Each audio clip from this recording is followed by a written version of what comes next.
ഒരു അനിശ്ചിതത്വം ഉണ്ടായിട്ടില്ല. ആ വാക്കൊന്നും ഇനി ഉപയോഗിക്കരുത്. 48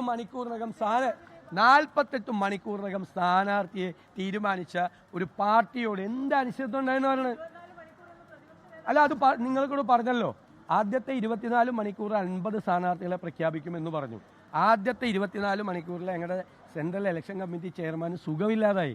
അദ്ദേഹത്തിന് ഡൽഹിയിലെത്താൻ പറ്റിയില്ല. നിങ്ങൾ ഡൽഹിയിലെ മാധ്യമപ്രവർത്തകരോട് ചോദിക്കുക.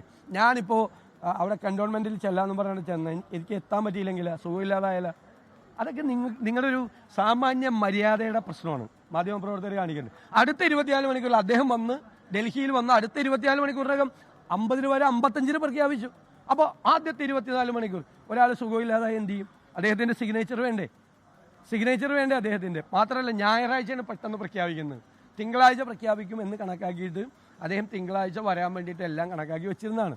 അപ്പോഴാണ് അതൊക്കെ ഡൽഹിയിലെ മുഴുവൻ മാധ്യമപ്രവർത്തകർക്ക് അറിയാം. എന്നിട്ട് അറിഞ്ഞുകൊണ്ട് VD സതീശൻ്റെ 24 മണിക്കൂറോടെ പോയി. അതൊക്കെ മര്യാദയുടെ എല്ലാ സീമകളും ലംഘിച്ചിട്ടുള്ള ചോദ്യങ്ങളാണത്.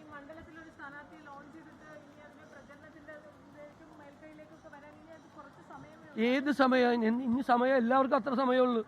എല്ലാവർക്കും CPM-ൻ്റെ തിരുവനന്തപുരം സെൻറ്ററിലെ CPM LDF-ൻ്റെ സ്ഥാനാർത്ഥി ആരാ?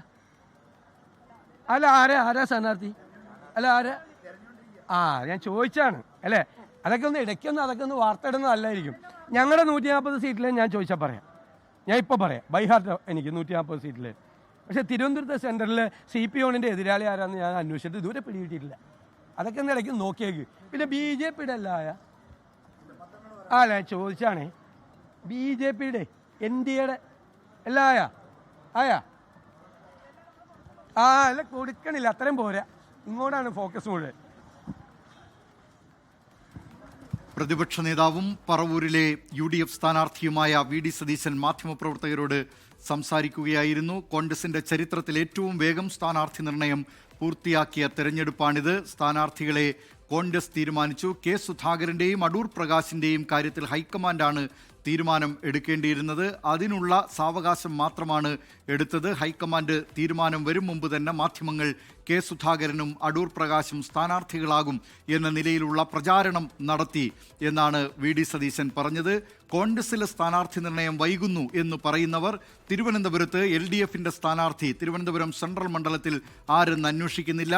BJP സഖ്യത്തിന്റെ എല്ലാ സ്ഥാനാർത്ഥികളും എല്ലാ മണ്ഡലങ്ങളിലുമായോ എന്ന് അന്വേഷിക്കുന്നില്ല എന്നും ഇനിയും 10 മണ്ഡലങ്ങളിൽ കൂടി BJP സ്ഥാനാർത്ഥികളെ പ്രഖ്യാപിക്കാനുള്ളത് ചൂണ്ടിക്കാട്ടി VD സതീശൻ പറയുന്നു.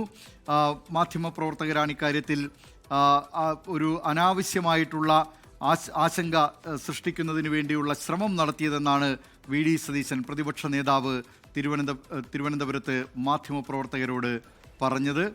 ലോകത്തെവിടെയായാലും ഏത് സമയത്തും 24 വാർത്തകളും ഓഗ്മെന്റഡ് റിയാലിറ്റി പാക്കേജുകളും എക്സ്പ്ലെയിനറുകളും വിശദമായി കാണാൻ ഞങ്ങളുടെ YouTube ചാനൽ നിങ്ങൾക്ക് സബ്സ്ക്രൈബ് ചെയ്യാം.